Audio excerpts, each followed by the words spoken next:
بسم اللہ الرحمن الرحیم اللہم صل علی محمد وعلی آل محمد کما صلیت علی ابراہیم وعلی آل ابراہیم انک حمید مجید اللہم بارک علی محمد وعلی آل محمد کما بارکت علی ابراہیم وعلی آل ابراہیم انک حمید مجید۔ بسم اللہ الرحمن الرحیم۔ پیارے رسول صلی اللہ علیہ وآلہ وسلم کی وصیت فکر اور وحشی کا قبول اسلام۔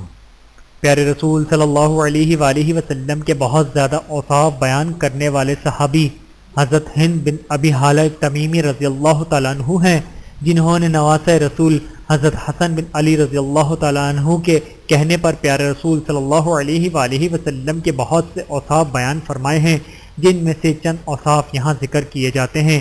پیارے رسول صلی اللہ علیہ وآلہ وسلم ہمیشہ غمزدہ رہتے، مستقل فکر مند رہتے، ہمہ وقت بے چین رہتے، بلا ضرورت بات نہ کرتے اور اکثر اوقات خاموش رہتے۔ پیارے رسول صلی اللہ علیہ وآلہ وسلم کے مذکورہ اوصاف کسی گہری سوچ کی طرف اشارہ کر رہے تھے۔ وہ گہری سوچ یہ تھی کہ میرا ایک ایک امتی دوزخ سے بچ کر جنت میں کیسے چلا جائے۔ یہی وہ فکر کی وصیت تھی کہ پیارے رسول صلی اللہ علیہ وآلہ وسلم نے اپنے حقیقی اور انتہائی چہیتے چچا حضرت حمزہ رضی اللہ تعالیٰ عنہ کے قاتل وحشی، جو مارے ڈر کے مکہ چھوڑ کر طائف بھاگ گیا تھا، کے پاس خصوصی طور پر ایک قاصد کے ذریعے پیغام بھیجا تاکہ وہ بھی ایمان قبول کر کے جنت کا مستحق بن جائے اور اسے دوزخ سے نجات حاصل ہو جائے۔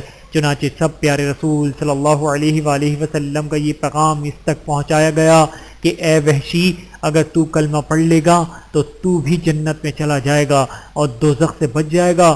وحشی نے جواب دیا کہ مجھے کلمہ پڑھنے سے کیا ملے گا، جبکہ میں نے تو شرک کیا ہے، میں نے تو شراب پی ہے، میں نے تو قتل کیا ہے اور میں نے تو بڑے بڑے گناہ کے کام کیے ہیں، اور تیرا رب کہتا ہے کہ وَمَن يَفْعَلْ ذَلِكَ يَلْقَ أَثَامًا، جو یہ گناہ کے کام کرے گا وہ دوزخ میں جائے گا، تو میرا کلمہ پڑھنے سے کیا ہو جائے گا؟ قاصد نے آ کر پیارے رسول صلی اللہ علیہ وآلہ وسلم کو بتایا۔ پیارے رسول صلی اللہ علیہ وآلہ وسلم نے دوبارہ اس کے پاس قاصد بھیجا کہ اس سے جا کر کہو کہ میرا رب کہتا ہے جو توبہ کرے اور ایمان لائے اور اچھے کام کرے تو اللہ تعالیٰ ان کی برائیوں کو بھی نیکیوں سے بدل دیتا ہے، اور اللہ بڑا معاف کرنے والا نہایت رحم فرمانے والا ہے۔ وحشی کلمہ پڑھ لے۔ وحشی نے جواب دیا کہ میں اتنے سخت شرائط توبہ، ایمان اور اچھے کام پورے نہیں کر سکتا، کوئی اور راستہ بتائیے۔ پیارے رسول صلی اللہ علیہ وآلہ وسلم نے تیسری مرتبہ قاصد بھیجا اور فرمایا وحشی، میرا رب کہتا ہے بے شک اللہ تعالیٰ شرک کو تو نہیں معاف کرے گا، باقی جس کے جو گناہ چاہے گا معاف کر دے گا۔ وحشی اب تو ایمان لے آ۔ جواب میں وحشی نے کہا اس میں کوئی پکی بات تو ہے نہیں، کیونکہ تیرا رب جس کو چاہے گا معاف کرے گا، پتہ نہیں مجھے معاف کرے یا نہ کرے۔ پیارے رسول صلی اللہ علیہ وآلہ وسلم نے پھر چوتھی مرتبہ قاصد بھیجا اور کہا اے وحشی، میرا رب کہتا ہے اے میرے وہ بندو جنہوں نے اپنی جانوں کے ساتھ زیادتی کی، اللہ کی رحمت سے مایوس مت ہو جانا، یقیناً اللہ سب گناہوں کو معاف فرما دیتا ہے، کیونکہ اللہ بہت بخشنے والا نہایت رحم فرمانے والا ہے۔ وحشی پیارے رسول صلی اللہ علیہ وآلہ وسلم کی خدمت میں حاضر ہوا اور اشہد اللہ الہ الا اللہ و اشہد ان محمد رسول اللہ، میں گواہی دیتا ہوں کہ اللہ تعالیٰ کے سوا کوئی معبود نہیں، اور میں گواہی دیتا ہوں کہ حضرت محمد مصطفیٰ صلی اللہ علیہ وآلہ وسلم اللہ کے رسول ہیں کی گواہی دیتے ہوئے اسلام کے مضبوط قلعے میں داخل ہو گیا۔ صحابہ کرام رضی اللہ عنہم نے عرض کیا یا رسول اللہ صلی اللہ علیہ وآلہ وسلم، اگر ہم میں سے کوئی شخص ایسے گناہوں کا مرتکب ہو جائے اور پھر وہ سچی توبہ، گناہوں پر شرمندگی اور آئندہ نہ کرنے کا پختہ ارادہ کر لے جیسی حضرت وحشی رضی اللہ تعالیٰ عنہ نے کی، تو کیا اس کے بھی سارے گناہ معاف ہو جائیں گے؟ پیارے رسول صلی اللہ علیہ وآلہ وسلم نے ارشاد فرمایا کہ یہ بات تمام مسلمانوں کے لیے عام ہے۔ بحوالہ طبرانی شریف۔ پیارے رسول صلی اللہ علیہ وآلہ وسلم کا خادم کے ساتھ برتاؤ۔ حضرت انس بن مالک رضی اللہ تعالیٰ عنہ کہتے ہیں میں نے 10 سال پیارے رسول صلی اللہ علیہ وآلہ وسلم کی خدمت کی، اس عرصے میں مجھے کبھی اف تک نہیں کی۔ میں نے کوئی کام کر لیا تو یہ نہ فرمایا کہ ایسا کیوں کیا، کوئی کام نہ کیا تو یہ نہ پوچھا کہ ایسا کیوں نہ کیا۔ پیارے رسول صلی اللہ علیہ وآلہ وسلم نے مجھے ایک کام کے لیے فرمایا، میں نے کہا کہ میں نہیں جاتا، میرے دل میں یہ تھا کہ میں جاؤں گا۔ میں وہاں سے نکلا تو لڑکوں کے ساتھ کھیل میں لگ گیا۔ آغاز خدمت کے وقت حضرت انس رضی اللہ تعالیٰ عنہ عمر 8 سال کی تھی۔ پیارے رسول صلی اللہ علیہ وآلہ وسلم بھی وہاں آ گئے، میری گردن پر ہاتھ رکھا، میں نے مڑ کر دیکھا تو پیارے رسول صلی اللہ علیہ وآلہ وسلم ہنس رہے تھے اور فرمایا، پیارے انس اب تو اس کام کو جاؤ۔ میں نے عرض کیا، ہاں میں جاتا ہوں۔ بحوالہ رحمت للعالمین۔ پیارے رسول صلی اللہ علیہ وآلہ وسلم کا ادب و تواضع۔ نمبر 1، پیارے رسول صلی اللہ علیہ وآلہ وسلم مجلس میں کبھی پاؤں پھیلا کر نہ بیٹھتے۔ نمبر 2، پیارے رسول صلی اللہ علیہ وآلہ وسلم کو جو کوئی مل جاتا اسے سلام پہلے خود کر دیتے۔ نمبر 3، پیارے رسول صلی اللہ علیہ وآلہ وسلم مصافحے کے لیے خود پہلے ہاتھ پھیلا دیتے۔ نمبر 4، پیارے رسول صلی اللہ علیہ وآلہ وسلم صحابہ کو کنیت کے ساتھ پکارتے، عرب میں عزت سے بلانے کا یہی طریق ہے۔ نمبر 5، پیارے رسول صلی اللہ علیہ وآلہ وسلم کسی کی بات کبھی قطع کاٹ نہ فرماتے تھے۔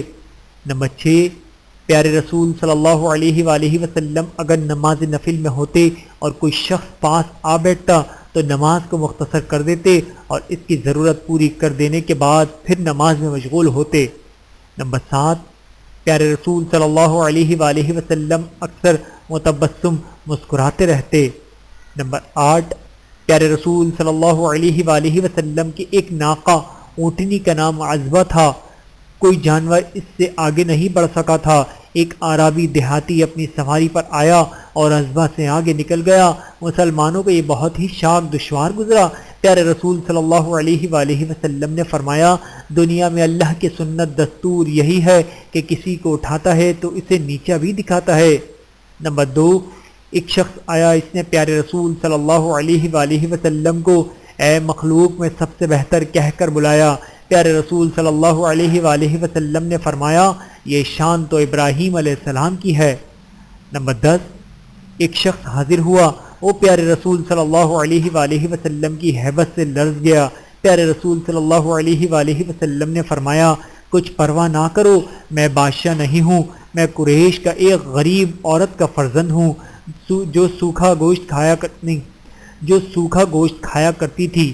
بحوالہ رحمت للعالمین۔ پیارے رسول صلی اللہ علیہ وآلہ وسلم کی شفقت و رافت۔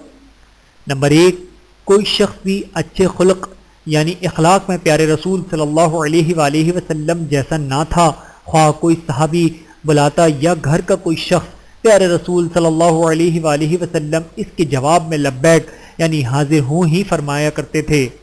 نمبر 2، پیارے رسول صلی اللہ علیہ وآلہ وسلم عبادت نافلہ چھپ کر ادا فرمایا کرتے تاکہ امت پر اس قدر عبادت کرنا شاق دشوار نہ ہو۔ نمبر 3، جب کسی معاملے میں 2 صورتیں سامنے آتی تو پیارے رسول صلی اللہ علیہ وآلہ وسلم ان میں سے آسان صورت اختیار فرماتے۔ نمبر 4، پیارے رسول صلی اللہ علیہ وآلہ وسلم نے اللہ پاک کے ساتھ یہ معاہدہ کیا کہ اگر میں کسی شخص کو برا بھلا کہوں یا لعنت کروں، وہ اس کے حق میں گناہوں کا کفارہ، رحمت و بخشش اور قرب کا ذریعہ بنا دے۔ نمبر 5، پیارے رسول صلی اللہ علیہ وآلہ وسلم نے فرمایا، ایک دوسرے کی باتیں مجھے نہ سنایا کرو، میں چاہتا ہوں کہ دنیا سے جاؤں تو سب کی طرف سے صاف سینہ جاؤں۔ نمبر 6، پیارے رسول صلی اللہ علیہ وآلہ وسلم واعظ و نصیحت کبھی کبھی فرمایا کرتے تاکہ لوگ اکتا نہ جائیں۔ نمبر 7، ایک بار سورج گرہن ہوا، نماز کسوف میں پیارے رسول صلی اللہ علیہ وآلہ وسلم روتے تھے اور دعا میں فرماتے تھے۔ ترجمہ، اے پروردگار، تو نے وعدہ فرمایا ہے کہ ان لوگوں کو ہر 2 صورت عذاب نہ دیا جائے گا۔ نمبر 1، جب تک میں ان کے درمیان موجود ہوں۔ نمبر 2، جب تک یہ استغفار کرتے رہیں۔ اب یہ اللہ میں موجود ہوں اور سب استغفار بھی کر رہے ہیں۔ ترجمہ، ہر نبی کے لیے ایک دعا تھی، وہ انہوں نے کی اور وہ دعا قبول کی گئی۔ میں نے اپنی دعا بروز قیامت اپنی امت کی شفاعت کے لیے محفوظ رکھی ہے۔ بحوالہ رحمت للعالمین۔ پیارے رسول صلی اللہ علیہ وآلہ وسلم کے شب و روز کے معمولات۔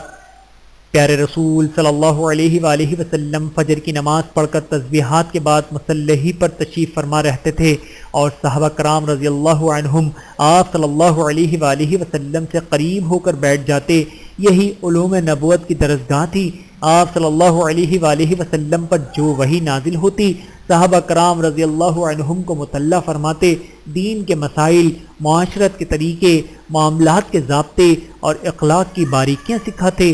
لوگوں کے آپسی معاملات اور مقدمات کے فیصلے اسی جگہ طے ہوتے تھے۔ پیارے رسول صلی اللہ علیہ وآلہ وسلم نے یا کسی صحابی رضی اللہ عنہ نے کوئی خواب دیکھا ہوتا تو اس کی تعبیر بیان فرماتے۔ طلوع آفتاب کے بعد اشراق کی نماز کا اکثر معمول تھا اور جب دن خوب چڑھ جاتا تو صلاۃ الضحیٰ چاشت کی نماز کبھی 4 رکعت کبھی 8 رکعت ادا فرما کر مجلس ختم فرماتے، پھر گھریلو کاموں میں مشغول رہتے۔ تھا گھر کا کام بھی، بازار سے سودا بھی لا دیتے تھے، جھاڑو بھی لگاتے، اپنے جوتے آپ سی لیتے۔ پیارے رسول صلی اللہ علیہ وآلہ وسلم دوپہر کے کھانے کے بعد قیلولہ فرماتے اور ظہر کی نماز باجماعت ادا فرما کر مدینے کے بازاروں میں گشت لگاتے، دکانداروں کا معائنہ اور جانچ پڑتال فرماتے۔ عصر کی نماز پڑھ کر اپنی ازواج مطہرات رضی اللہ عنہم میں سے ایک ایک کے گھر تشریف لے جاتے اور حالات معلوم کر کے ان کی دلجوئی فرماتے۔ بعد نماز مغرب سنت سے فارغ ہو کر آپ صلی اللہ علیہ وآلہ وسلم جس بیوی کی باری ہوتی اس کے گھر تشریف لے جاتے۔ اکثر تمام ازواج مطہرات رضی اللہ عنہم اور مدینہ کے مستورات اس گھر میں جمع ہو جاتی تو آپ صلی اللہ علیہ وآلہ وسلم ان مستورات کو دینی مسائل کی تعلیم فرماتے۔ عشاء تک یہ سلسلہ جاری رہتا۔ عشاء کی اذان سنتے ہی کیسی ضروری بات ہو رہی ہوتی، آپ صلی اللہ علیہ وآلہ وسلم ادھوری چھوڑ کر مسجد تشریف لے جاتے، نماز پڑھ کر سو جاتے۔ آپ صلی اللہ علیہ وآلہ وسلم کو عشاء کی نماز کے بعد بات چیت پسند نہ تھی۔ سوتے وقت قرآن پاک کی کوئی نہ کوئی سورت ضرور تلاوت فرماتے۔ سونے سے پہلے یہ دعا پڑھا کرتے تھے، اللہم بسمک اموت و احیا، ترجمہ اے اللہ میں تیرا نام لے کر مرتا ہوں اور زندہ ہوتا ہوں۔ بحوالہ صحیح مسلم۔ آپ صلی اللہ علیہ وآلہ وسلم داہنی کروٹ داہنا ہاتھ رخسار کے نیچے رکھ کر سوتے اور سفر میں ہاتھ کھڑا کر کے اس پر ٹیک لگا کر سو جاتے۔ سو کر اٹھتے تو یہ دعا پڑھتے، الحمدللہ الذی احیانا بعد ما اماتنا والیہ النشور، ترجمہ تمام تعریفیں اس اللہ کے لیے خاص ہیں جس نے ہمیں موت دینے کے بعد زندہ کیا اور اسی کی طرف لوٹ کر جانا ہے۔ بحوالہ صحیح بخاری۔ کچھ رات باقی رہتی تو آپ صلی اللہ علیہ وآلہ وسلم نیند سے بیدار ہوتے، مسواک کرتے اور وضو فرما کر اکثر گھر ہی میں تہجد کی نماز پڑھنے لگتے۔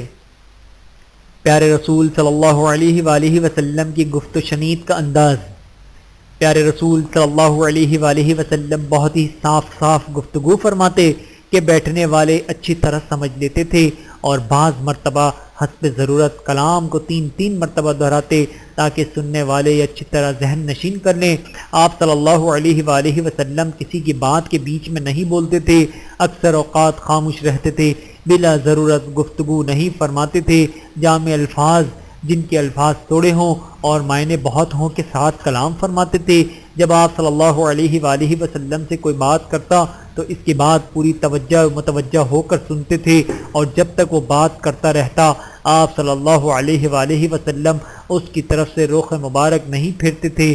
جو بات آپ صلی اللہ علیہ وآلہ وسلم کو اچھی نہ لگتی اسے ٹال دیتے یا پیار سے سمجھا دیتے اور بات کرنے کا طریقہ بتا دیتے۔ جب آپ صلی اللہ علیہ وآلہ وسلم کسی بات پر تعجب فرماتے تو ہاتھ پلٹ دیتے تھے اور جب بات کرتے تو اس کو ملا لیتے، کبھی دوران گفتگو ہاتھ کو بھی حرکت دیتے اور کبھی داہنی ہتھیلی کو بائیں انگوٹھے کے اندرونی حصے پر مارتے۔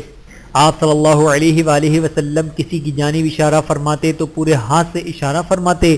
اپنی ذات کے لیے نہ کسی پر ناراض ہوتے تھے اور نہ اس کا انتقام بدلہ لیتے تھے، البتہ دینی امور میں جب کسی پر ناراض ہوتے تو اس سے چہرہ انور پھیر لیتے یا درگزر فرماتے، اور جب آپ صلی اللہ علیہ وآلہ وسلم خوش ہوتے تو حیا کی وجہ سے آنکھیں گویا بند فرما لیتے۔